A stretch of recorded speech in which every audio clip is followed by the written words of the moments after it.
So I have kind of an interesting forte on that because not only have I been a sergeant first class for the past few years, but since 2021, I've been a recruiter in the Army. So I've just recently gotten out of it. So I don't really know what they look like when they come out of basic training, but I definitely know what they look like going into basic training. There was some where, they definitely got their money out of the Army. I'll put it like that. I love them to death. All the people that I put in the Army, I love them to death. But they definitely got a good paycheck out of the Army for what they did. And then sometimes, ooh, I know the Army was struggling with them. I know that for a fact. There was one kid that I put in that was autistic.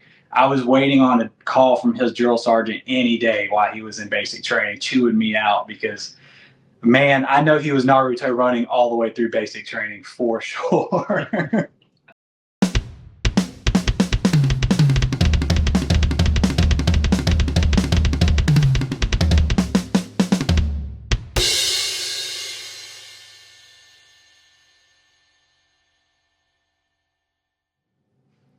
Hey everyone, welcome back to the All Music Matters in That podcast. I'm your host, Brian. And today we're with a special guest from the Deep South and also our second guest from Mississippi, actually. We got the boys from Pyralis. How you boys doing today? Hey, what's up? Good to be here. Thanks for having us. No worries. I say second because Encircled Throne from Toledo, Mississippi was the first ones off from the state. Awesome. So, That's what's up. So I'll give those boys a shout there. Yeah. Which part of Mississippi are you boys hailing from? You close to Jackson? We are, yeah. We're in like the Pearl area. We've got a couple members in Pearl, a couple members in Brandon, so it's all kind of the suburb area around Jackson. That's good. Were you born and raised in Mississippi? I think both of us are transplants, actually. Yeah. So I'm from Utah originally. Moved down here for work a couple years ago. Kind of found the guys through a couple mutual connections, and Donnie's from South Carolina. Yeah, I'm from South Carolina, so I'm active duty Army. Doesn't look like it, but moved up here because the Army said I had to be here. Luckily for me, I managed to meet these guys shortly after getting here, and we just started rocking and rolling after that. I originally was a guitarist, but you know how it goes. We had 3 guitarists, and like somebody's got to play bass, and I was like, all right, I guess that's me. Tag, I'm it. So I learned to love it though. I'm having a lot of fun with it. Bass is a lot of fun. It allows me to be more present in the music versus having to worry about arpeggios and all that fun guitar stuff. So it's been a blast. That's good to hear. In which case, we salute you for your service there, brother. Thank you. I guess, are you still in the Army? I guess, what's your rank currently? Yeah, I've been in the Army for 14 years now. I've been full-time for going on 8 years at this point. I'm currently a sergeant first class, which is E7. So now you finally get to pick on all the privates and everybody else that try to do the old boot camp deal. So yeah. Yeah, exactly. Finally got a little bit of seniority, and the pay doesn't hurt either. That's good to hear. So I guess let's go ahead and start with mainly you guys in general, and I guess you guys can fill in about the band here too. So I guess when you guys were just wee lads, I guess how'd you guys become musicians, or at least work your way up to this point right here? Yeah, well, for me, my mom had me on piano when I turned 8. She said, you have to learn piano. And I said, okay, don't really want to do it. She said I couldn't quit lessons, so I played piano, I think, for, man, it was probably 5 years, just going through the slog, hating every minute of it. And then my grandma, for, I can't remember if it was my 13th or 14th birthday, she bought me a Guitar Hero video game. And so I'm a Guitar Hero kid, you know. I was clicking those buttons, you know, mashing and getting all the boos and stuff from the crowd. And I was like, hey, I bet this is kind of fun. I bet I could do this. And so I convinced my mom to let me switch from piano to guitar when I was about 14, 15 years old. So I made that switch, and then, been kind of playing guitar ever since that point. Yeah, for me, when I was a wee little lad, it was one of those things where my tight group of friends all managed to pick up guitars at like the same exact time. And I was like, well, I don't want to be the only one that doesn't know how to play. So I like begged my mom. And I was like, please just give me, I was like, I don't care what it is. It can be like whatever they have at Target that day that has like a bowed neck with one string, like just, I'll take anything. We go to a pawn shop or whatever. And so we ended up going to this music store and got me a little Yamaha Stratocaster, got a 10 amp little drive speaker, and then got a Digitech death metal pedal because I didn't know anything. And I was like, dude, this is going to sound amazing. And that was the worst sound. Hearing that pedal come through that amp tortured everybody in the neighborhood.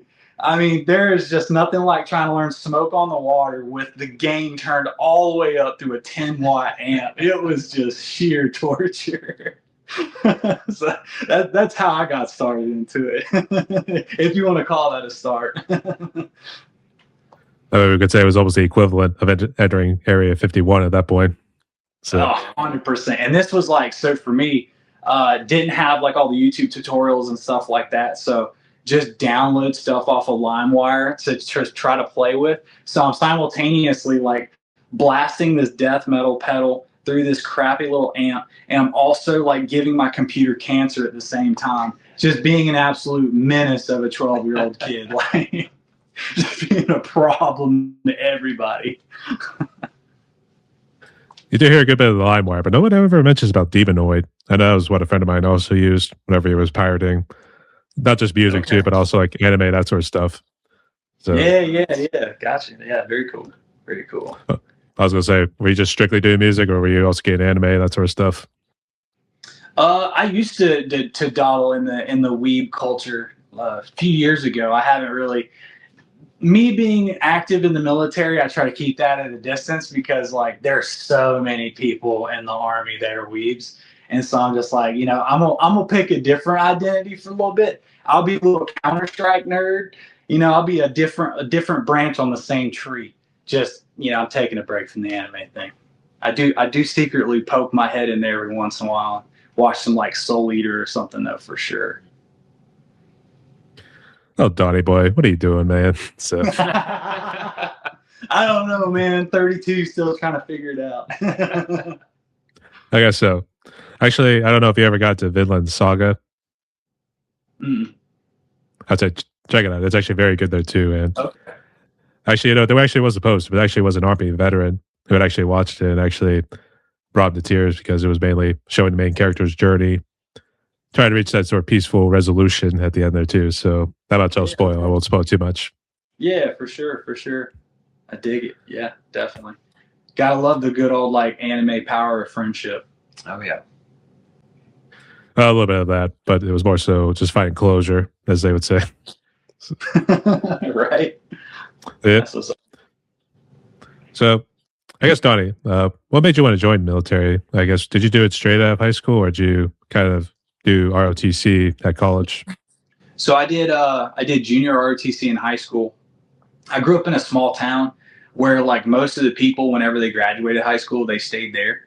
And if there's nothing wrong with that, but I saw that as like a trap, essentially, to like I saw the Army as a means of getting out of a small town where most people either stay local and just get really addicted to drugs and never leave, or just end up working like some dead end job for like forever and just kind of wears them down. So I did junior ROTC early on in high school, picked up a little bit of rank when I actually did join when I was a senior. And then left. I did ROTC in college. I decided that the officer route wasn't for me.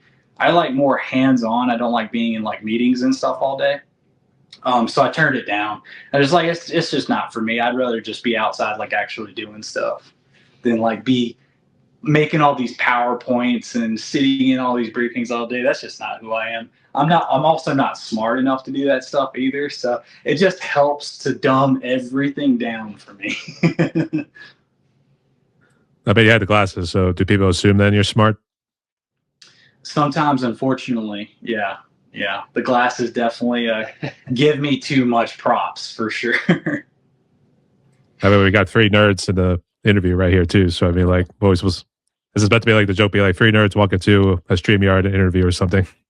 Yeah, literally. That's why I don't grow a mustache. I don't want people getting us confused because like you can't tell because we're sitting down, but we're also like the same height. Yeah. Can be like you're seeing double. Yeah, exactly. it's almost like, oh my god, we could have been brothers or that sort of thing.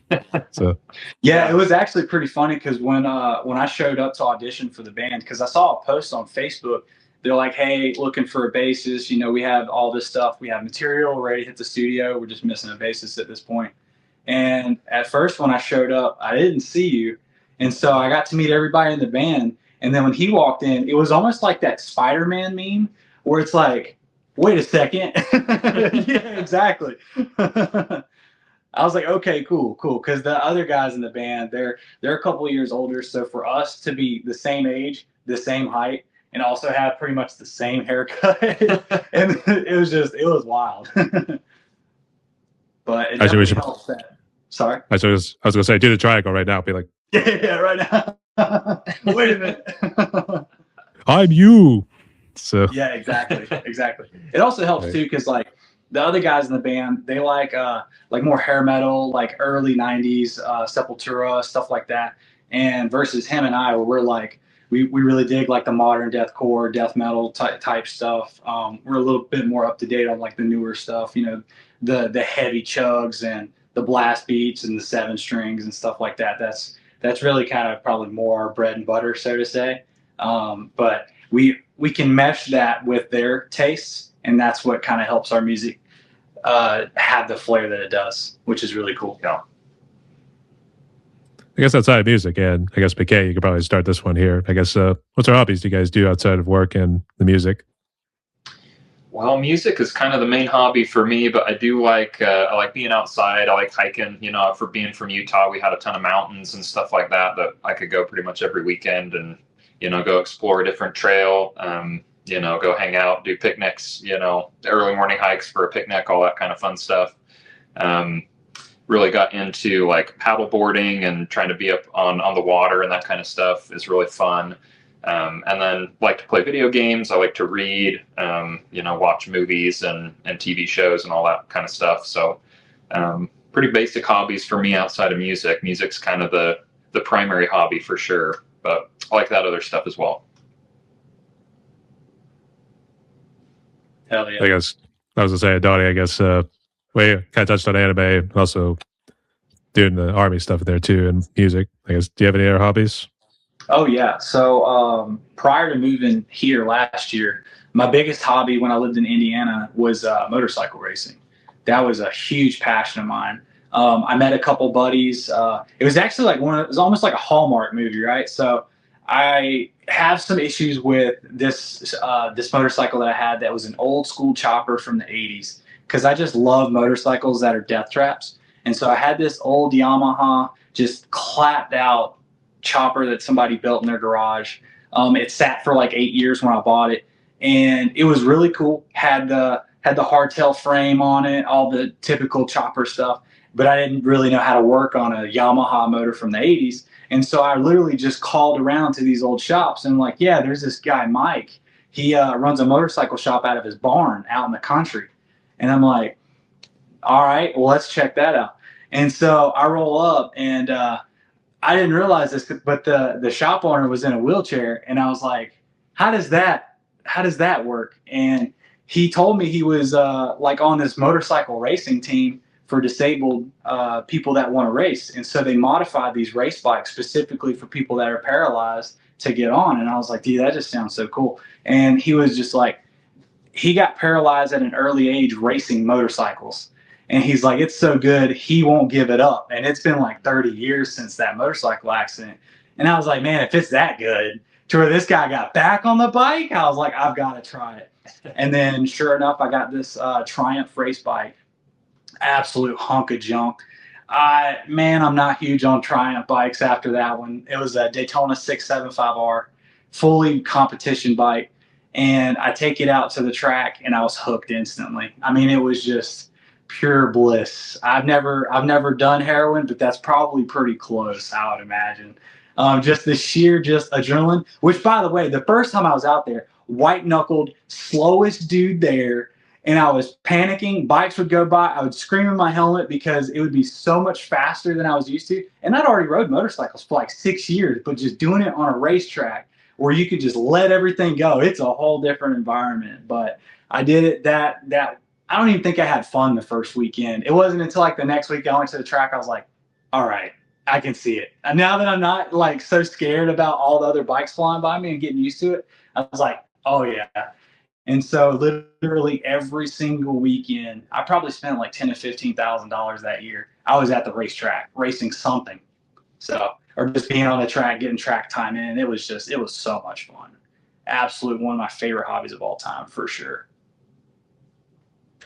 I do have to ask, and this might test your knowledge, but did you get the chopper from Zed? No, no. It was one of those like really sketchy marketplace finds where it's like you see a picture, it's like half of the tire, and it's like somebody's thumb is over the rest of the picture. And the video, when they go to start it, it's like the bike almost catches on fire. They're coughing up a lung. They sound like they themselves have a check engine light on trying to get this bike to start. And you're just like, I don't know what's going on, but this seems like something I'm willing to try. Actually, I was trying for a Pulp Fiction reference there with the whole thing. Oh, fair enough. Actually, near the end, the Bruce Willis, he had taken the chopper from Zed, and then his whole thing was like, That's dead, baby. That's dead. Zed's dead.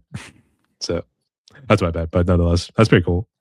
So I do have to ask, I guess, and more so Donnie in this case, with the whole thing with the Army here too, and maybe this could kind of lead to COVID a little bit here too, but your time being the sergeant here too, I guess, what do you kind of notice, like with new recruits or even privates? Do they tend to be like a little overwhelmed at first, and then it comes with the experience?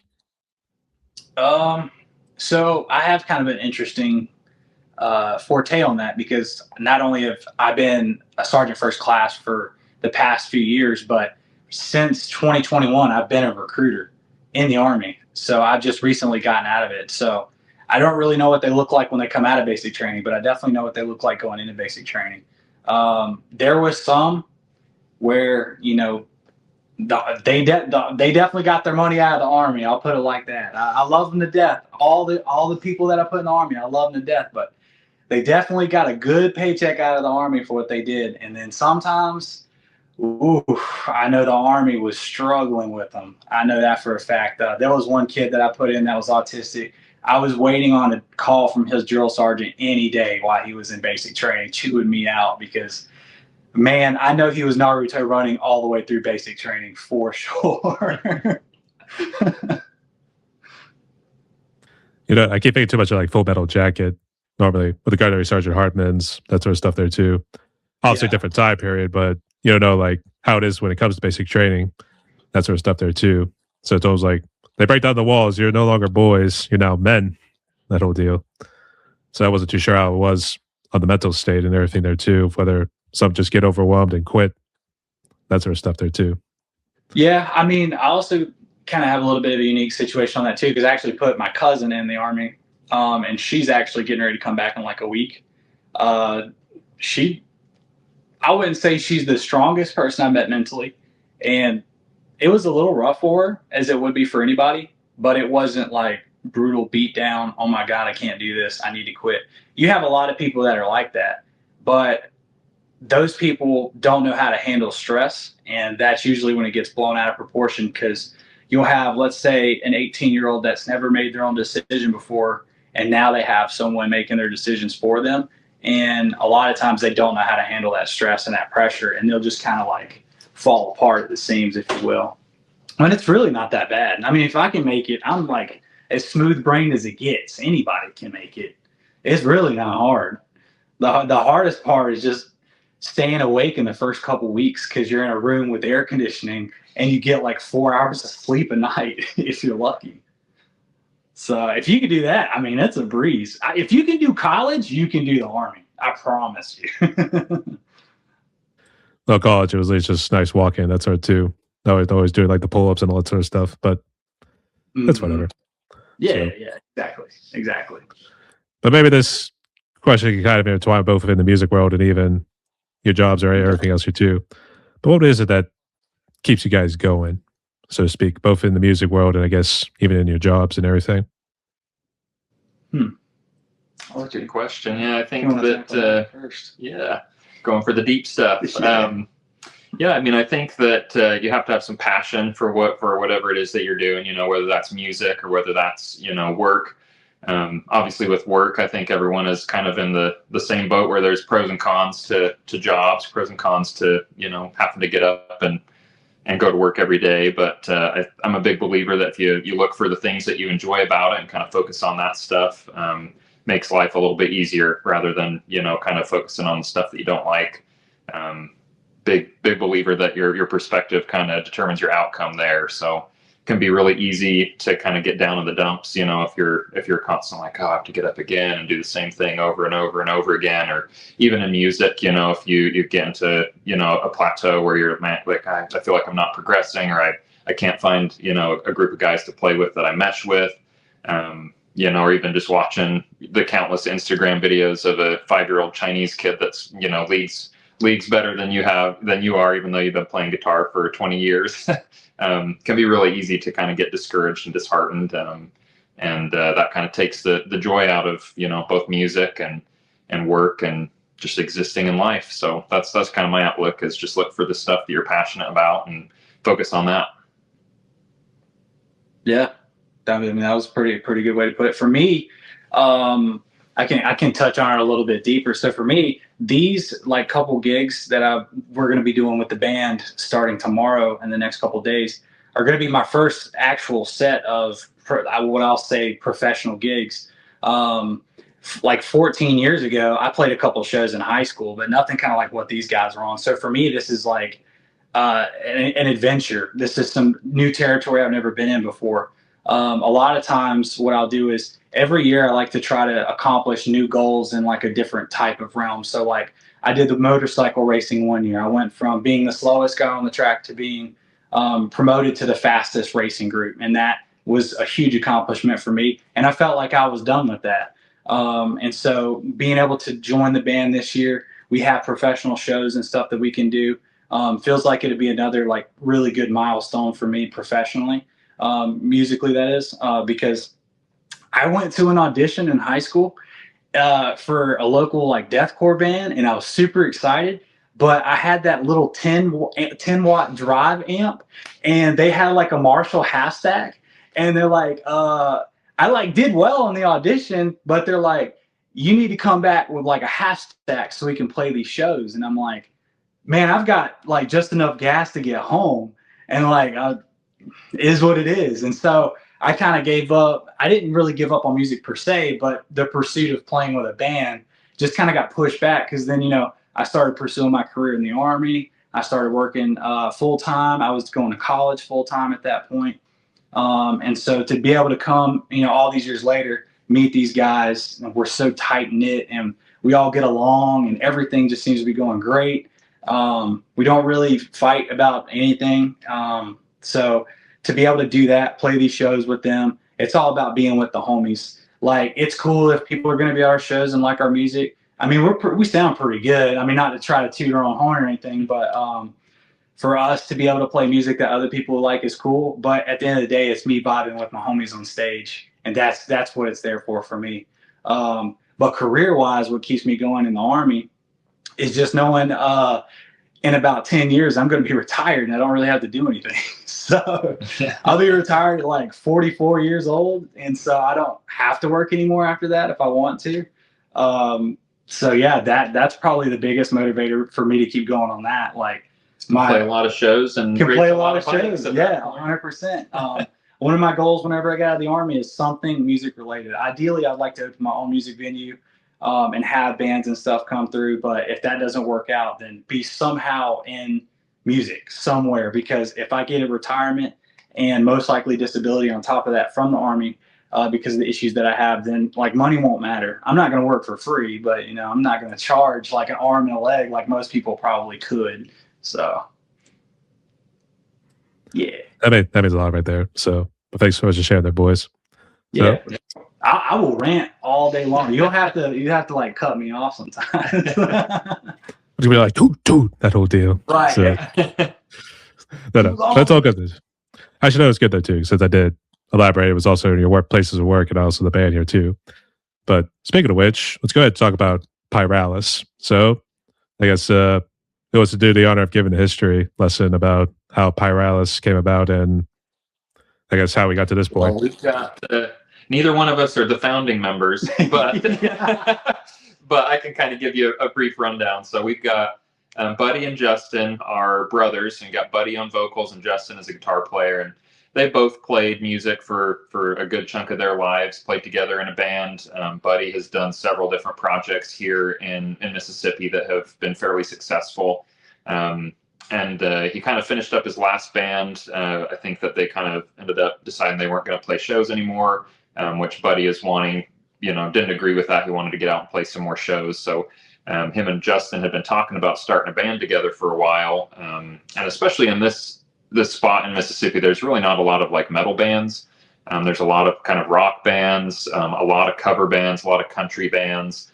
And so they were looking to do something like Donnie had mentioned. They're really into Sepultura and Pantera, Megadeth, Anthrax, kind of the big four thrashy type stuff. I know Buddy really loves like Devil Driver and that kind of metal / rock music as well.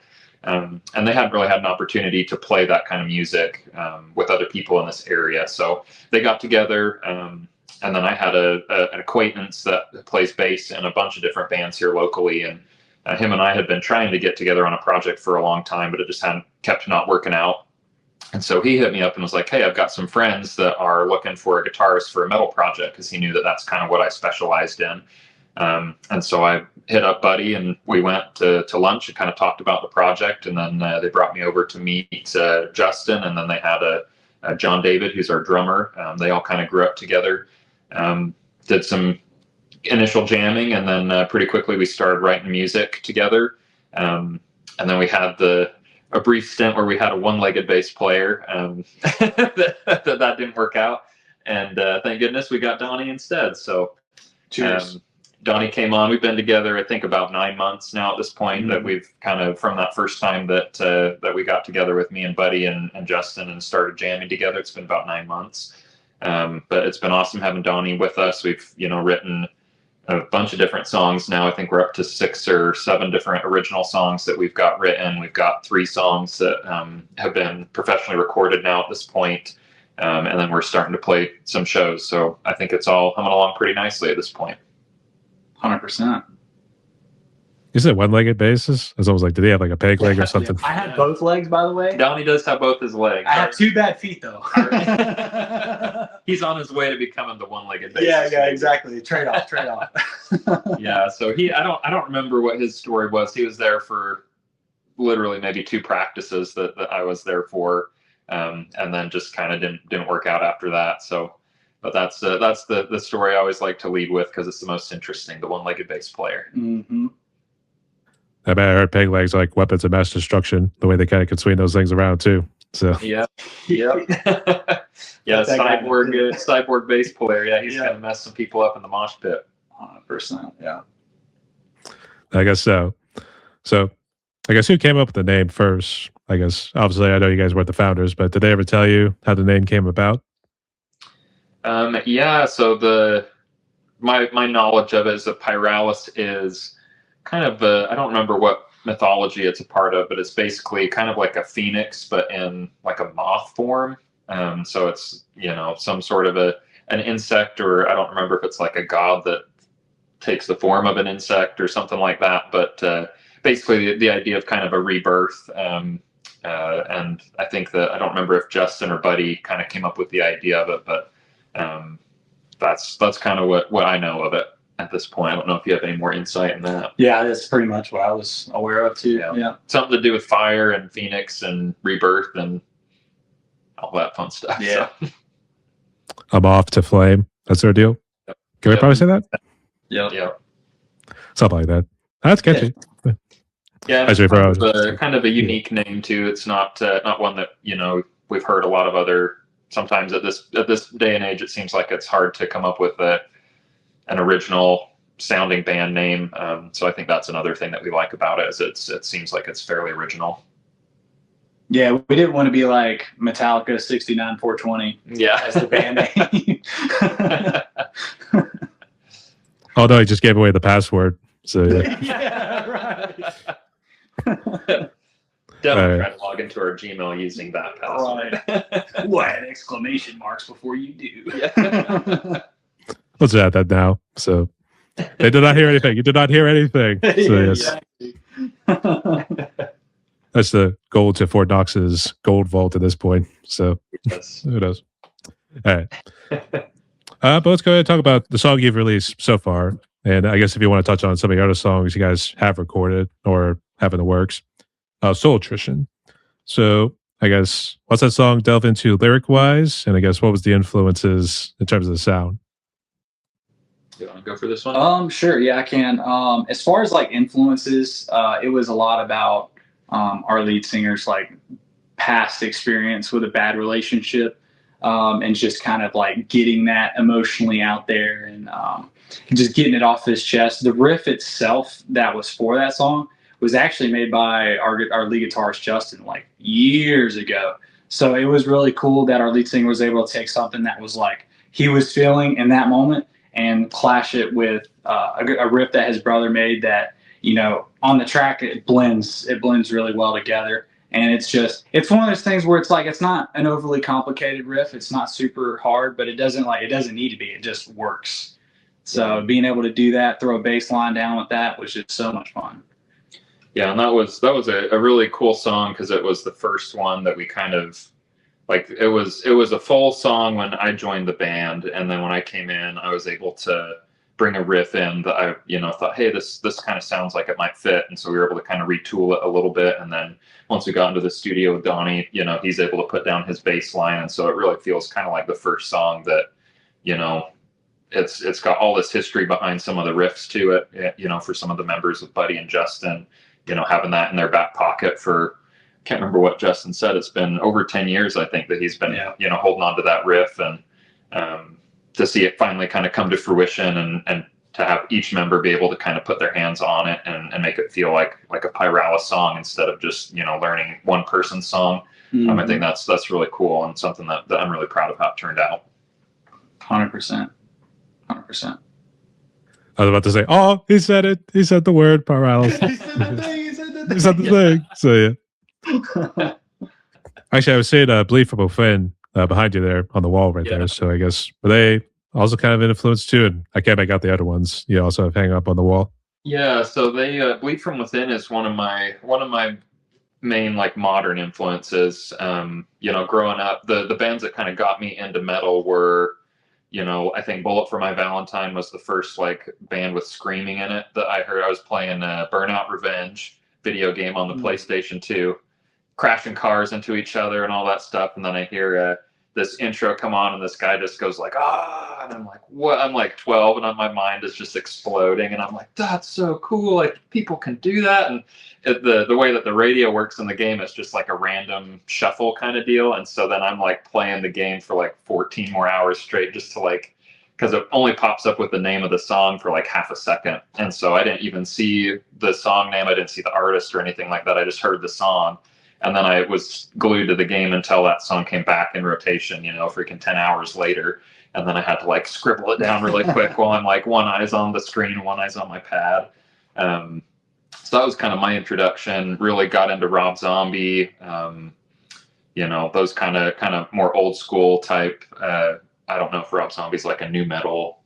I would say new metal type bands. And then in Utah, I have a group I play with out there too, and that my drummer in that group, we've been playing together for a long, long time. And he was super into Lamb of God, and so he got me into Lamb of God. And then I've just kind of devolved from there into Whitechapel and deathcore, and now all the zombie sounds and the garbage disposal sounds and chopping a pig up on the butcher floor, all that kind of music. So kind of devolved from there. But yeah, Bleed from Within, as far as like bands I've discovered in the last couple of years, they're super solid. I'm a huge riff guy, so if you have a song that has a killer riff in it, that's all it takes really to get me hooked. And Bleed from Within, they're nothing but awesome riffs, so really easy for me to like those guys.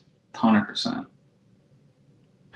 I know it was a mom and dad, but I guess when you guys first started hearing that sort of like music there, I used to call it alternative, really, especially when I think of From Olive to Ashes, Under Oath, and those sorts of bands. Did take a little longer to kind of get used to it, because I think it was always, you like the clean, sort of singing, but then you hate like the screams, that sort of deal. But then it's like, oh, I got used to it. Was it like that? Well, bad for you. You go straight in. So funny thing is, like, we had very, very similar stories on how we got exposed to that type of music. So at the time I was into like your early metalcore, like Killswitch Engage and stuff like that. And I'll never forget, but I was playing Saints Row, the game, and that was my first time being exposed to anything super crazy. And that was the first time I've heard the Black Dahlia murder. And it was What a Horrible Night to Have a Curse. Came on the one radio station, in that game. And the first time I heard that, it was just like all of my cells in my body started moshing at once. I instantly turned the volume up on my old like Zenith TV or whatever, blasting those speakers. And I was like, this is the greatest thing I've ever heard in my entire life. And that after that, it was just, it was what is that? Children of Bodom. After that, immediately dove into like what you got: Job for a Cowboy, Suicide Silence, Whitechapel. Just like my taste before that was very kind of casual. I would say like kind of like radio type music. But after I heard Black Dahlia Murder, it was just like I just want to hear the nastiest stuff I can find at this point. So. Yeah, I was more on the side of like with Bullet for My Valentine. They were a great example of like they had a lot of clean singing. They had kind of like the higher register screams that were, you could easily still understand what they were saying. And I actually had one of my really good friends in high school that he was trying to get me into Black Valor from Black Dahlia Murder. And I listened to it. I'm like, this is trash. Like, my gosh, it's so evil sounding. And like, I don't like it. And then I had another buddy that was like, oh, you've got to listen to this band called Whitechapel. And I'm like, oh, it's so sludgy. Like, I like Bullet for My Valentine. I like the singing. But for me, it was Lamb of God was kind of the first band that I listened to that they all they did was scream. And then from then on, my tastes have kind of adjusted, and now I'm super into all of that. Black Dahlia Murder is awesome, and Whitechapel's awesome, and Lorna Shore, and all of the kind of just guttural noises that are out there kind of tickle my brain now. But I was definitely more on the side of, liking the stuff with the clean singing a little bit more than the screaming when I was first starting out.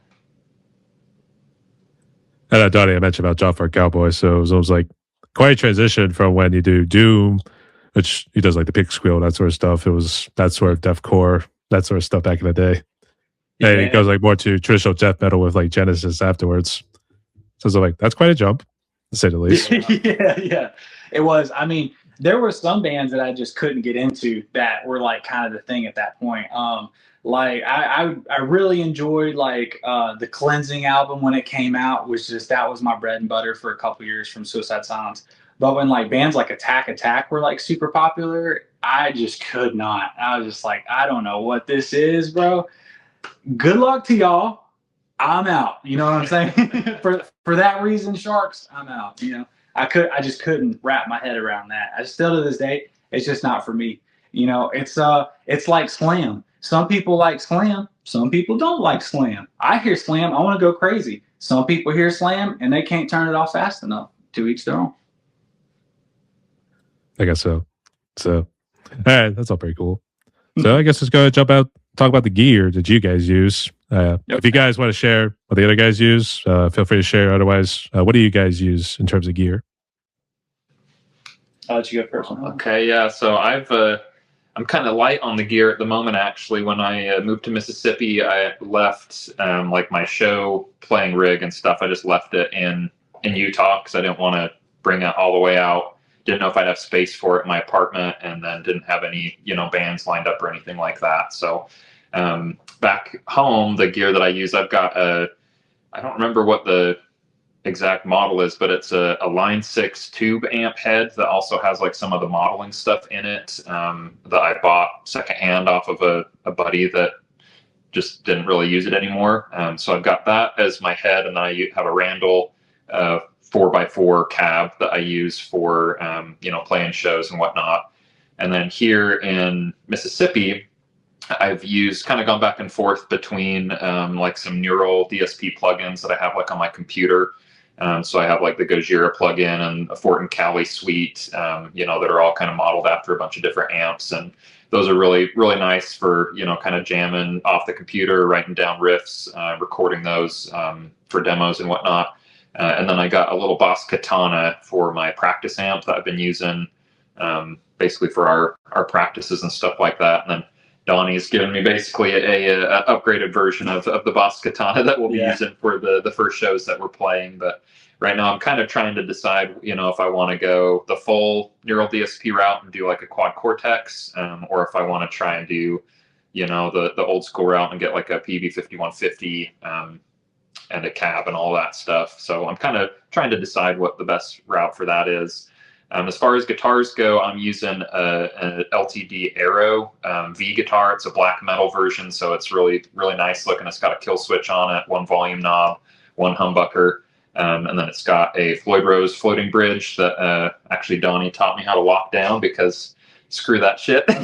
Yeah, I'm not good enough to know about how to use the whammy bar. And you know, that's the first guitar I've ever bought that has a whammy bar on it, because I'm like the opposite of a gear guy. I just want to play guitar. I want something that'll sound good, that's easy for me to maintain, you know. So up to this point, I really tend to do hardtail bridges or string through bridges that I can just, you know, get a locking tuning keys on my on the top of the guitar, and then it takes me, you know, 10 minutes to restring my guitar and get tuned up, and I'm ready to go. But I've been pretty happy with the Aero. When we started this playing with Pyralis, I figured it's a pointy guitar band. In my brain, I kind of like different bands have different sounds and different vibes, and to me, Pyralis, you know, seemed like a pointy guitar band, so I needed to go the route of the V for sure. Definitely. I kind of got spoiled when I joined. So whenever I auditioned, I was told all I had to do was bring a bass. And at the time, I was a guitarist, so I wasn't really a bassist per se. So I just had this like really cheap, rough Jackson 4-string bass that I had brought out. And not knowing much about basses, I don't even really know what I plugged in for the audition, because it was just like this big giant technical gizmo thing with speakers and a giant amp head in a box. I didn't really know what it was, but I was like, okay, sure, I'll take your word for it, and just plug straight into it. So I mean, I really still don't even have an amp. I just kind of mooch off my lead singer because he used to be a bass. Well, he still is a bassist. So he's got all this professional bass stuff. And I'm just like, okay, I'll just go buy an LTD. It's an 87 Surveyor 4-string with the gorgeous purple gloss paint to it. And then, you know, just like all the other good bassists, I throw that thing straight into a dark glass. And that's pretty much it. I don't really do anything else other than that. But I'm an LTD guy / ESP guy by trade. I have a pretty decent sized collection of guitars. I've got a ESP Horizon from 2010. I've got an ESP Viper from like 1995. Like, I've become a bit of a collector. I've got a 2020 87 Mirage with a crackle rainbow finish that they only made for like 1 year. Like, I just collect stuff. I don't know why. I'm just like, ooh, I got to see that. I'll get on Reverb. This is how I got 2 ESPs. I had a couple drinks one night. I got on Reverb. I lowballed somebody. I got on eBay. I lowballed somebody. Both of them accepted my offer. When I woke up in the morning, I was like, oh, I just bought like $3,000 worth of guitars. Good deals for both of them, but I was like, I really didn't need to spend $3,000 last night. so I as mean, far as bass goes, yeah, that's pretty much it. I was going to say, should we be concerned that he's actually going to become a hoarder of guitars or basses at one point? Yeah, maybe. He has I don't think it's an overwhelming collection quite yet. So he is always. It is funny because we'll always know when Donnie's on Reverb, because he'll just start sending links in the group chat like, "Hey, look at this one. Hey, do I need this one?" We always have to talk him off the ledge. So it's more of Donnie. Yep. Yeah, literally, because I don't have kids, so it's really hard for me not to be like, you know what? Maybe I do deserve a treat this week. And it's like, dude, you just spent like $1,000 last week. No, we gotta dial it down a little bit. Yeah, I'll just take it nice and easy. We don't need to go too crazy. So, all right. Exactly. Because I also have a hot rod that I'm like, working on putting parts on and stuff too. So it's like balancing stuff out. That's cool. And I guess just real quick, are you guys DIY when it comes to putting the album together? I guess who did the honor of mixing and mastering and putting the song together? Soul Attrition, and I guess all the other songs too. Yeah, so we kind of lucked out with that one too. Both of us, we're transplants to the area. We don't really have a lot of connections as far as like what studios or producers there are in the area, what options we have. So when we came into the project, Buddy had a producer that he'd worked with on his previous project that he really enjoyed working with, and so he kind of had it all set up. We got Soul Attrition ready to record. And then he basically was like, hey, I've got this guy that I want to track it with. We can go, if we don't like how it turns out, we don't have to use him again, but I want to give him a try for this project. So at the time, he was running his studio out of his house in the Nashville area. So we drove up. It was like a 7-hour, it was way longer of a drive than I was expecting. I thought it was going to be like a 5-hour drive. Turned out to be like 7.5 hours in the car. On the way up, my grandma's like dying and my phone is dying, and so they're trying to do like a video call. And like, this is the first time I've spent any like real time with these guys, and I don't have headphones, so my grandma's just like dying on the phone, like kind of in the back seat, like saying goodbye to my grandma. It was heavy, dude. Super it was heavy. So it was a great start to the trip. But yeah, we got up there. We worked with the guy's name is Zach Keel. And he did a really good job for us. And at the time, I was kind of disappointed because I'm like, man, I don't know if I've got another 7.5-hour drive in me for recording, but I really like this guy. And then while we were there, he actually his wife was in New Orleans, which is only about a 3-hour drive from where we're located. And she called him and was like, hey, we're going to close on this house in New Orleans that I found. So he ended up relocating a lot closer, and so we went back last month.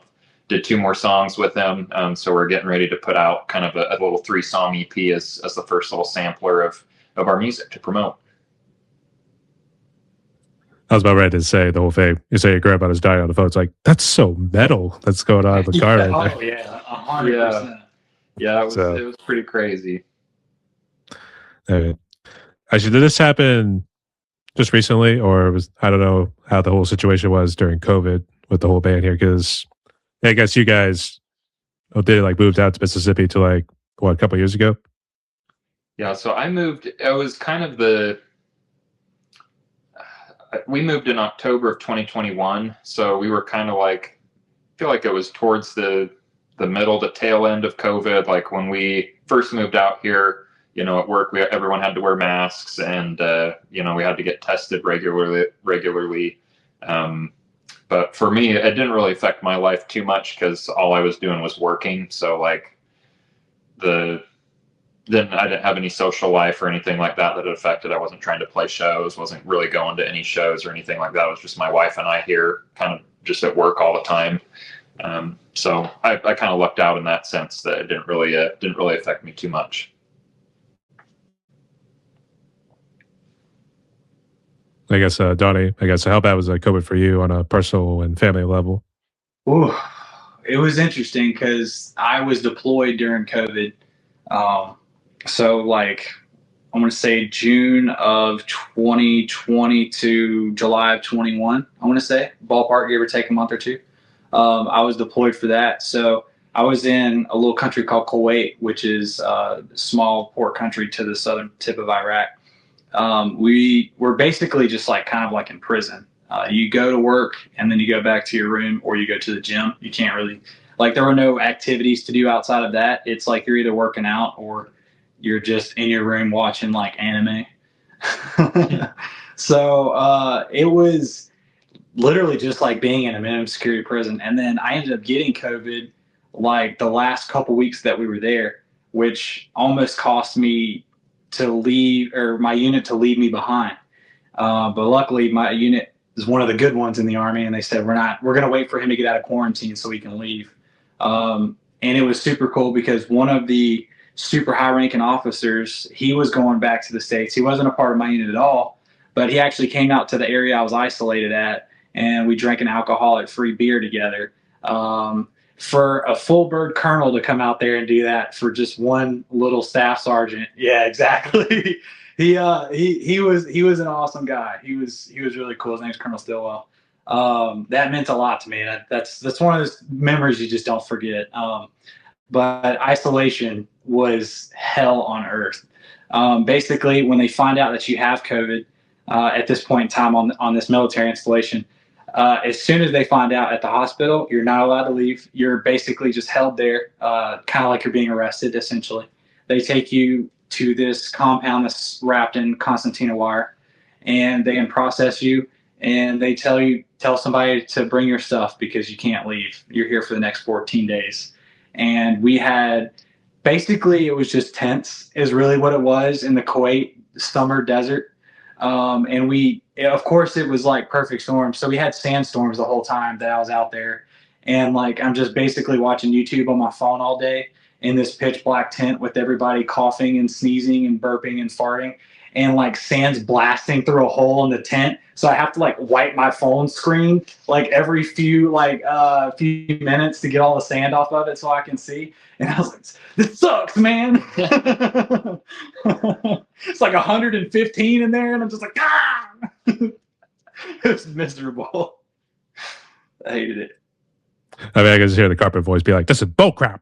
That'll do. Yeah, exactly. So, actually, what were you doing in Kuwait? Was this? I know you said deployed. I guess was this something related to Iran or some issues going on in Iraq? Yeah, kind of. I was in a human resources unit, and so basically, what my job was supposed to be originally is I was supposed to track casualties throughout the entire theater of like the Middle East. I ended up getting picked up to be like working at a 3-star general's office, and we're reported up like the numbers of people pulling out of Afghanistan, because that was the same time we were pulling out of Afghanistan. So I would take the number of personnel and I'd roll it up to the 3-star general, and he could just like stay updated with that information, see how many people are pulling out, which is a very stressful job. I mean, yeah, it does sound pretty stressful to be honest, but we'll give a major shout out to the colonel right there too. But oh yeah, unfortunately, definitely. but I don't think we can call him the colonel, because unfortunately then we're copying the KFC colonel in that case. Yeah, right. You don't want to get hit with a copyright. Right, exactly. That's true, yeah. All right. But it's good to see you guys pull through there, Donnie. And I guess even good to see your families are doing well there too. So Definitely. Thank you. all right. So this next question here, it's still kind of a little bit of COVID, but it's more so like the music scene afterwards. So obviously you guys have only been in this group for a little while here too. So I guess this venue that you guys are going to be playing at too, I guess, how's it kind of look too? Is it more like a major sort of venue right there? Good stage, looks like it fit a lot of people, or is this more like a bar size sort of venue you're going to be playing at? Yeah, I say about bar size. Yeah, we've got so we're doing 2 dates. We're doing one tomorrow night in Metairie, Louisiana, and then we're going to be in Gulfport, Mississippi the night after that. And both of them are they're just a small club style venues. So should have just enough room, hopefully, for 5 of us to be on the stage at once. And the good news about those smaller venues is it's always a really good energy there. It's a lot easier to pack one of those places out than it is, if you're playing in an amphitheater or something like that. So they're pretty much the perfect size venue for first couple of shows. We're pretty stoked about it. Okay, so are you looking to like some of the other neighboring states like New Orleans, Mobile, Alabama? I don't know, Montgomery is, or even some parts close, some parts of Tennessee. Yeah, 100%. Yeah, we're definitely looking, and we're super thankful for the venues that are in the area, because as a whole, this isn't like a very metal heavy state to begin with, and also Louisiana as well. So we're just honestly just super thankful that we have these venues that we can kind of play through and consistently hit and stuff like that, because if we wanted to play bigger shows, we would probably have to travel a pretty good distance to get there. And that's, something we have to talk amongst ourselves if we'd be willing to do that, because it'd probably be quite a push to go to a venue that's actually pretty decent size. So at least from what I know of the area for right now. So the fact that we even have these venues that are willing to have us monthly is we're super thankful for that, because a lot of music and the stuff in the Jackson area is Christian rock, nothing against it, just not really my forte. Lots of cover bands. And cover bands. So if you're wanting to play music, it's a lot of, you have to play a cover band, and you'll get booked at a restaurant, and you'll play for 4 hours kind of a thing. which is a little different than if you're playing, original metal tracks. It's not the kind of music that you book for 4 hours over a dinner, For real. Yeah, some tables are gonna get flipped in that case. So yeah. Yep, exactly. Play the flight riff. Yeah. Although I will say, random tangent. I used to go on Headbanger's Boat, which was hosted by Lamb of God, and they would have all these shows on this cruise ship. And I got to have like a nice lamb dinner at this like really swank restaurant on the ship, while like I can see Napalm Death playing like on the ship deck right outside the window, and they're blasting the music in the restaurant, and it's just like, let me put my bib on so I don't spill my lamb, but I'm turn the Napalm Death up. It's such a cool pairing right there. Yeah, it was so cool. As if I was going to be that meme where you see people kind of sit in the seats like this, and it just blasts the radio, and they just let it. Mm-hmm. Yeah, It just kind of blows right over them too. We're taking the sound and everything too. Yeah. So, actually, these venues you guys are playing at, do they still follow that model, pay to play? No, these ones are not pay to play. We're doing the model that we're working with these venues is there's a promoter that will book us the shows. And then we just get a percentage of door cut. So, however many tickets are sold, we'll get a percentage of that. And then we're going to be bringing our merch to sell, and we get to keep 100% of the merch funds. So that'll be kind of where we're trying to drive traffic towards the merch table. And we're trying to make an effort to have a couple cool little things that people will be interested in buying, because that's going to be how we pay for our gas money and our hotels and all that stuff. Definitely. Well, yeah. So we'll see what happens. Mm-hmm. All right. But I guess speaking of which, before we jump into like the social media and AI question here too, I guess you guys have your own website or stuff to kind of promote your merch and all that? Yeah, so we've got a website set up. It's kind of in the baby stages right now. I think it just has like a link to some of our social media, link to our YouTube channel, link to our Bandcamp page, and then it's got just some bio information for each of the members. If people are wanting to buy merch from us right now, you got to come to a show. We don't have anything set up online quite yet to support that. But we do have a Bandcamp set up if you want to support by purchasing the single that we released, and then if you want to be in the know when we drop the 3-song EP that'll be coming out here fairly soon. Bandcamp's the best way to support that. Most of those proceeds come back to us as the artists, which is awesome. But obviously we're on Spotify, we're on all the different streaming platforms, and that's super important as well. We know that's kind of the way that people listen to music now. So if you can add us to your library, put us on a playlist, that kind of stuff, it really makes a big difference. Absolutely. So you heard from McKae right there too. So, yeah. But I guess in terms of the artwork, and I assume you guys don't use AI for any of the music, but what do you make of AI and social media these days? So I'll jump on this first. Okay. So I think it's kind of a double-edged sword, right? So if you have, like let's say for example, flyers and stuff like that, I could see that as that kind of being a double-edged sword because, on one hand, if you're trying to promote 50 shows, that's a lot to scramble 50 different pieces of artwork for these posters. But at the same time too, you have to, it starts looking generic when everyone's using AI because we're at the point now where we can recognize an AI flyer because it all pretty much looks the same, even if it does switch up formats and stuff like that. I think for like album art and stuff, me personally, I think it's cheesy. I think, throw a homie $5 to scribble into a notebook or something like that. And at least that way, it may not be perfect, but at least it's something that's unique to your band and not just something that AI is spitting out. It's no hit on anyone that uses it for their album art or anything or shirt designs and stuff. But I mean, I personally think it's corny. It's just, it's your branding at the end of the day. And if you want to cut corners on it, I mean, would you cut corners on your music too? That's my perception on it. That's how I see it. So I don't know how you feel about it. Yeah, I'm pretty anti-AI. I think that, part of the joy of art and music and all that stuff is the process of creating, and that's how people get better. It's how you hone a craft, all that stuff. And so it feels pretty cheap to use AI to just throw something together real quick, especially on like the music side of things. Like if you're using Suno or any of those other, music apps that you can just say, hey, make me a country song that sounds like Garth Brooks, and then something pops up. That's pretty cheap. I think it's a waste of water and waste of I don't know. It used to be that it's really good in some ways that there's a lot of access to, like with streaming, anyone can put a demo together and throw it up on Spotify, and so there's a ton of access now for people who want to make music and get that in front of people.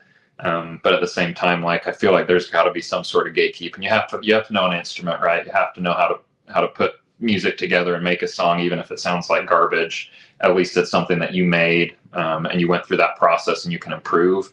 I get really bothered by AI bands that people are just kind of putting up on Spotify to like make money off of the streams and that kind of stuff. So that's kind of my thought process around it. I'm pretty against using AI. Yeah, I kind of understand, but oddly enough, in some of the interviews I've had, there have been people who have used the AI, and sometimes a little bit more for the music as well, and sometimes even the artwork too, especially when we're tight on money. And so, I guess, would you guys? I think the way that I look at that is, there's been people who've been tight on money for all of history, and sometimes the constraint of, well, we don't have the budget for art, but we've got to make art. It kind of creates a lot. Sometimes you get something that's really unique and cool out of that because you've got that constraint, instead of just being able to say, oh, well, we don't have art, let's just put in a prompt and we'll get something in 10 seconds. So I know that it's very popular in use right now, and I know that especially like that Suno app, I see ads for that all the time. I know a lot of people are using that, but yeah, personally, it's something I try to stay pretty far away from. Yeah, especially when you have all these different resources. Like you could probably, there's who knows how many artists on Instagram. Mm-hmm. If you messaged them like, hey dude, I hate to say it, I only have like $20. Whatever you can give me, is this comparable? I'm sure you could find an artist that's like, you know what, let me help you out. You put my name on the album art or whatever. It's too easy to find an artist, any artist, because some artists will probably do something for free. It may not look great, it may be Microsoft Paint, but I mean, it's still unique at the end of the day, and you're having another human do it. So I think there's nothing wrong with using AI for inspiration. Like if you take something, you're like, oh, okay, I didn't really think about it like that. And then you make something that's completely different than that, or make something where it takes that inspiration, you make it your own thing. I think that's completely different. But I mean, there's no excuse to just run AI album artwork, especially shirts. Bro, you're using AI design for shirts to sell shirts? That is corny. That is really corny. Because that I feel like you're not even really trying at that point. So, but again, yeah, I guess it comes down to personal preference at the end of the day. But I guess at this point, we shall have to see what happens. But nonetheless, tread carefully, good soldiers. Right. All right. So, boys, we've through the questions here. Pretty good. So, here, let's jump into some extra fun ones. Ready? Okay. Yeah, let's go for it. All right. I'm curious if there's a particular southern dish out of Mississippi I've not heard about yet. But for this first one, I guess, what would you consider your favorite food? Favorite food? I would say for me, probably Mediterranean food, just from the couple of years that I spent in the Middle East, having that made like by the people who live there, who grew up with it. It tastes like nothing that we have here. It tastes like it tastes like real food, to be honest. There's like no preservatives in it. It's just natural. Some of it tastes like dirt, but I mean, you feel like you're having a raw, real meal, and the hospitality that comes with it is just bar none. So that'd be my favorite for sure. Yeah. Yeah, I like all types of food. I think if I was kind of stuck with what food would you be able to eat for the rest of your life? Gotta go boring. Pizza or burgers, probably one of those two for me. I'd say the one downside when it came to Mediterranean, and I don't know if that counts as Italian, they don't peel the shrimp. So it's almost like you can't really enjoy. Yeah. You can't enjoy like a seafood pasta in that case. So got a little bit of a bummer. So, But McKae, bacon cheeseburgers? Bacon cheeseburgers, can't go wrong with them. Amen, brother. Good choice. Yes. Rock and roll. All right. I guess in terms of movies or TV shows, I guess you guys got a favorite between the two? I think one of my favorite TV shows has got to be Breaking Bad. Love any show where there's someone selling drugs and there's murder happening. That's right up my alley. Breaking Bad's awesome. And then I also am a big fan of like the Parks and Rec and Brooklyn Nine-Nine style, kind of like sitcoms, New Girl, all that kind of stuff. I enjoy those quite a bit as well. Yeah, for me, probably Aqua Teen Hunger Force, Boondocks, Assy McGee, pretty much anything on Toonami, to be honest. Grew up on heavy Gundam. Everybody was in Dragon Ball Z. I was a Gundam kid, so that's still like the live action, not live action, but the recent series that they have on Netflix is just so good. I wish I could remember the name of it, but that just made my whole heart happy. I hadn't even watched Gundam for like 10, 15 years, and to see that they put it in like a horror type perspective was just so sick. So sick. I fangirled out. I'll say Dragon Ball, they're kind of beating a dead horse at this point with a super or whatever it is at this point. So it's like, what are we doing with? Exactly. Yep. So good old Toonami. I remember those days there too. So but there's also the Sailor Moon, and then there was reboots. I know Dragon Ball Z. And then what was that fourth one? I know Gundam also was kind of thrown into the mix there too, but I always thought they had. It was like another show. I know Naruto came a little bit later, so I know that was a little later in the Toonami series there too. So, yeah, Naruto's good. Definitely like Naruto for sure. So does it kind of make you mad too when you like see then people put a post or any sort of blogs that kind of talk about here's the pros and cons of Naruto in this case, and then they're talking about the cons about this and that. Does it kind of take you off a little bit? A little bit, because like maybe it's because I'm smooth brained, but like I'll watch the show, be like, man, that was great, and then the entire fan base will be like freaking out over something. I'm like that John Travolta meme. I'm like, what happened?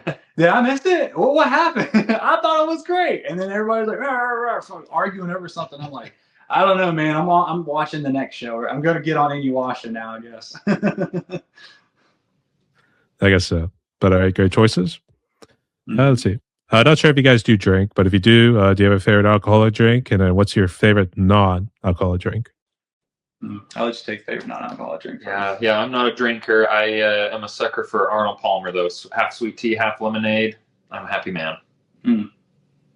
Non-alcoholic for me, I would say is OG White Monster, baby. Nothing better, except the other flavors is sugar-free Monster.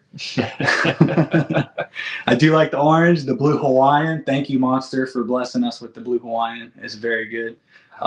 They have like a tropical punch. What is that one? Yeah, that's the blue Hawaiian. Yeah, that one's pretty good. Yeah, dude. That's a banger. That's a banger. Alcoholic drink, I'm straight up Jack and Coke kind of guy. I keep it simple. Every bar's got it. It used to be liquid marijuana. That was my favorite, but I got tired of having to explain to bartenders how to make it, and so I'm just like, just give me a Jack and Coke, bro. It's fine. I don't really want to have to explain this to every bar that I go to. I think I have to explain it here because that's the first time I heard about it. So is it basically Jack Daniels and something? No, so liquid marijuana is like blue Sirocco with like rum. It's a really sweet like rum-based drink. You can usually get in a tall glass. It's not a shot, so you can just sip on it and just have a good time. It's one of those drinks where it's like, man, this doesn't taste like alcohol at all, and then you're face down on the floor after like 3 or 4 of them because it's like a bunch of alcohol in it. Applebee's will have it for sure. And then by 5, I'm ready to fight all night. And we're going to throw a Godsmack reference. So. Yeah. That's actually interesting. I've never heard about that. So maybe I have to try it at some point. It's pretty good. It's pretty good. All right. Good choices. And for the last of the fun questions, I guess who you've been listening to recently, music-wise, regardless if they're considered mainstream or independent.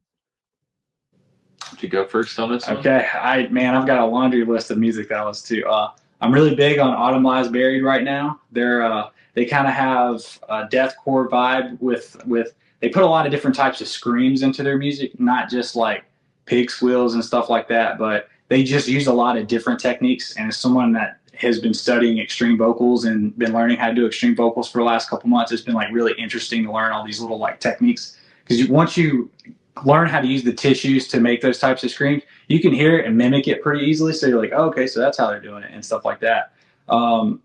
So I've been really big on their album, Mob Mentality. It's just such a banger. Angel Maker, their newest album, what is it? This Used to Be Heaven? Yeah. Such a good deathcore album. Body Snatcher, obviously. Pretty much anything deathcore. I love pretty much every deathcore album that comes out. New World Killer by Spite, just absolute, just hitter after hitter. Listening to that on the way to work is just like I could pit every car on the interstate into the wall. That music gets me that hyped. But I restrain myself. But I want to. I really do. But yeah, that's pretty much it for me, because I have a laundry list of stuff I'm listening to right now. So. Yeah, I've got. I mean, it's a little older now. I think it's just over a year old. But the newest Bleed From Within album, Zenith, is really, really good. Again, just every song on that has every riff is there's no misses on any of the riffs. So that's been really cool. Muse actually just released a new album that is really, really good. So that's kind of my wife really likes Muse and some of that more kind of alternative rock type music. So. I think it's actually the first Muse song I've listened all the way through in like many, many years, but really I've been digging that one.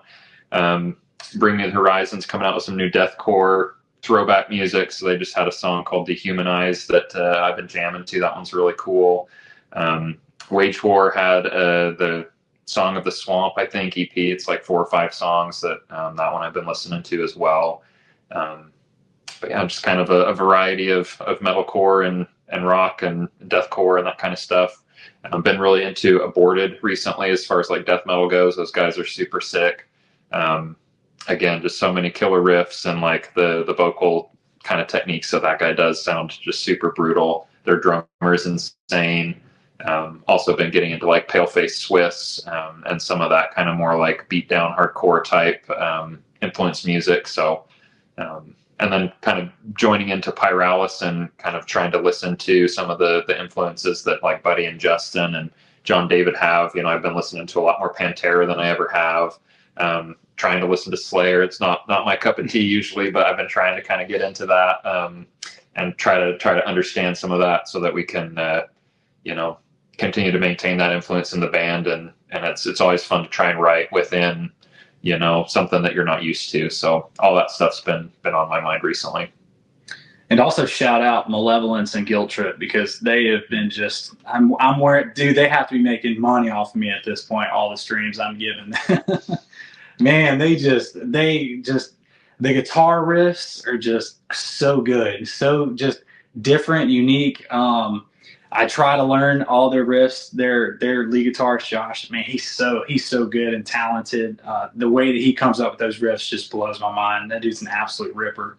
Them and Guilt Trip, they're like always on tour together, and I could just listen to those two bands for the whole day, just back and forth. It's such a good vibe, for sure. I will say this about Aborted for McKae right there too. Squalor Opera. I'd say that one was probably the best song they put out. That's a pretty good opinion. I like that one. Mm-hmm. Although a close second, and one that I feel like would fit with a Halloween theme, is Cenobites. Oh yeah, Necrotic Manifesto album. So yeah. Yep. Yeah, it's pretty. I mean, they're one of those bands that's taken me a little while to get around to listening to them. But they're kind of in that same camp as Bleed From Within. I haven't really encountered a song from them that I feel like is a dud. They're just ripper after ripper. So really been digging those guys. That's for sure. All great choices right there. All right.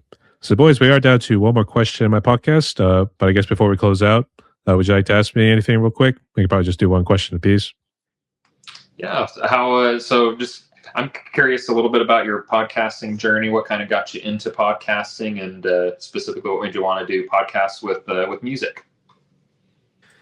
Well, all right. But history-wise, it started because of COVID. So obviously 3/15/2020, that was the day the world stood still, if we want to throw a little joking reference in there.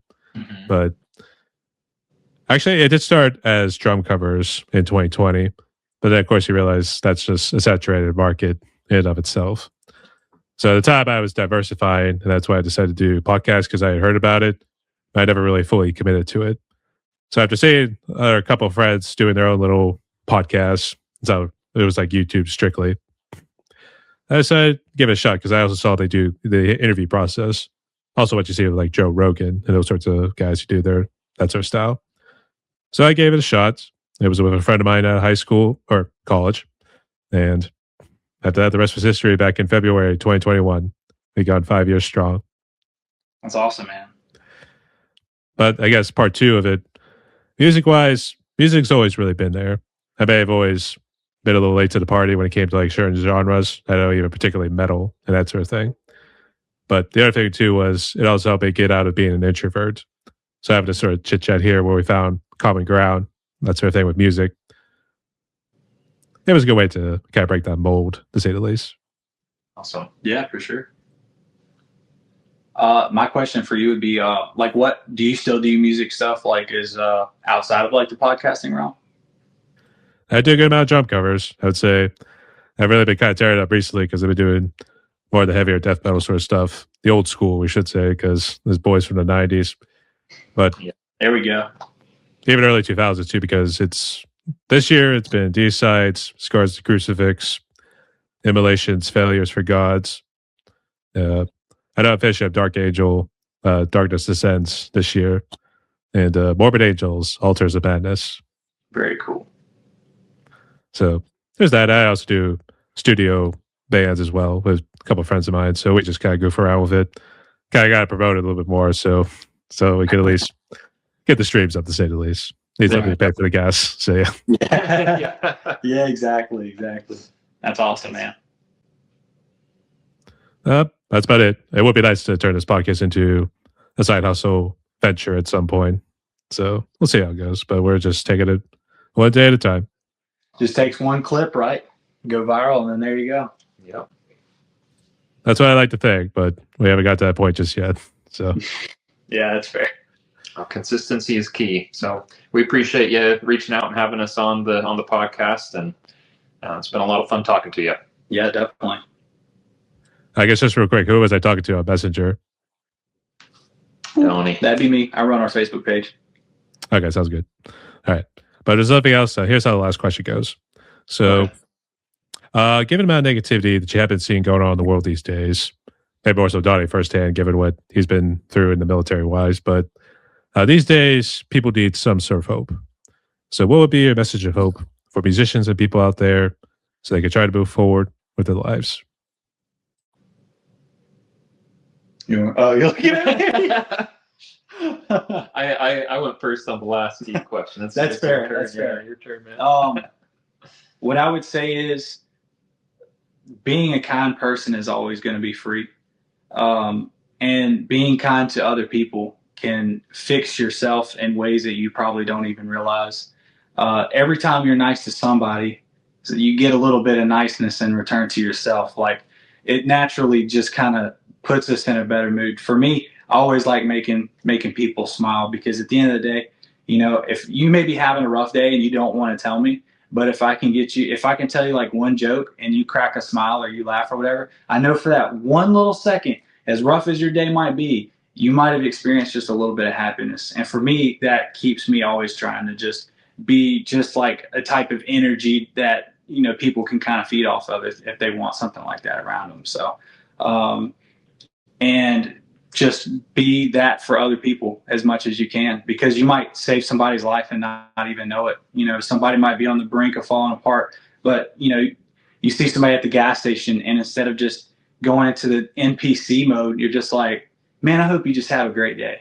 And you genuinely mean that could save someone's life. You never know. So, not to get too deep, but no, yeah, that's perfect. Nail on the head right there. I wasn't sure if McKae wanted to try to throw something in, or did Donny kind of steal your thunder?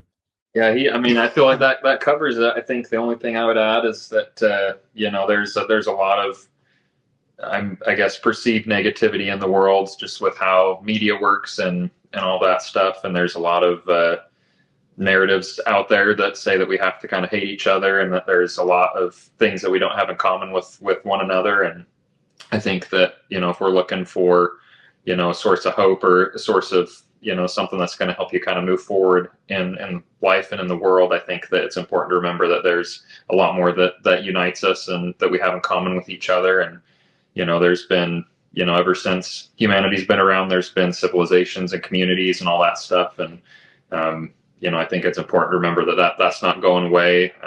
It just takes a little effort sometimes to get out there and find a community that you feel like you belong to. It could be music, it could be racing motorcycles, but I always encourage people to try to find the things that they love doing, and find people that love doing it with them, and that's a recipe for a happy life right there. If I could, I'd be happy to throw one more thing out there. Okay, sweet. I would say, so you said specifically for musicians, I would say if you're a struggling musician right now, which who's not, right? I think with everything that we talked about, like with AI before, I think now it's the most important time for musicians to keep going, because as AI gets more advanced and as it eventually just becomes more consuming than it already is, genuine music is going to be more crucial, more important. It's going to mean more. So even if you're a musician and your stuff's not blowing up on Spotify, your stuff's not blowing up on YouTube Music, whatever, just keep putting your music out there, because we need real music. And over the course of the next, who knows, however long, however this future goes with AI, it's only going to be more important. So just keep going. And if other people don't like it, if you like it, keep doing it. Just be who you are, and just keep doing whatever you want to do. If you want to just sit in the closet and bang pots and pans together for 10 hours straight and upload it to YouTube Music, there's a market for everybody. They may not even know it yet. But if you don't challenge yourself, you don't continue to push yourself, you'll never know. And like I said, I think we need this now more than ever. So that would be my piece. Spoke like a bunch of true prodigies. So.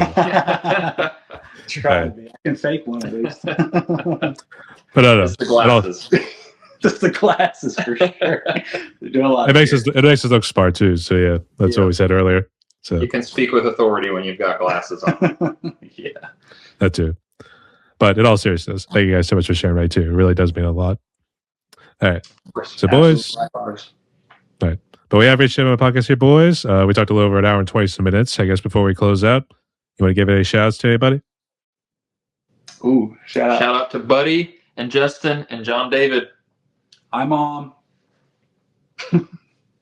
And Dad. We can't forget that. and Dad, yeah. Yeah. All right. And I guess to student would-be fans at some point. Hopefully we get a good crowd for your shows that are coming up here pretty soon. So appreciate you. Yeah, thank you, man. Appreciate you. All right. Just real quick for the audience. What social media and streaming platforms are you guys on so people can check out your music and interact? So we're on Instagram and Facebook. We're on YouTube. We're on Spotify, Tidal, Deezer. I think pretty much every streaming platform. We've been using DistroKid, so I think they publish to pretty much everywhere. Bandcamp, if you can't find us on the streaming platform that you like, we've got everything up on Bandcamp, and we'll be keeping that updated. Where we've got a couple free streams you can get on that website, and then if you want to purchase any music, that would be the place to do it. So but yeah, Facebook and Instagram are kind of the two places if you want to kind of know what's going on in the Pyralis world. Just follow us on those platforms, and you'll be informed. Yeah, and feel free to leave long-winded video messages in our inbox like a couple people already do. Yes. Donnie loves it. I watch them all. I don't care. I have nothing to do. Do that. Those are the bots trying to do something there too. I don't know, but you never know. Yeah. I guess so. But to also answer your question, I found you guys on Facebook. You do a good amount of praying on there too. So that's how I was able to reach out. Awesome. Absolutely. Thanks, man. All right. Let's just have to close out like this real quick. So everyone, my guests today were Donny and McKae. They're hailing from the state of Mississippi right there, close to Jackson. They're part of the band Pyralis. So make sure you hit up on the socials, all streaming platforms. If you guys are down there in Mississippi, go check these guys out, whatever bar, venue they're playing next. They're going to kick some major ass. I know they're going to bring in the pain and everything there too. So, which is irresponsible, not physical pain, anything like that. Yeah. We want you to come out and break your necks with us. Yeah, please do. Please do. I'll let the insurance handle the rest afterwards. So, all right. But nonetheless, boys, you do stay safe and good luck this year because you know there's one pretty fucked up world out there. Rock God. And lastly, for the audience, strike a pose. Stay tuned, y'all.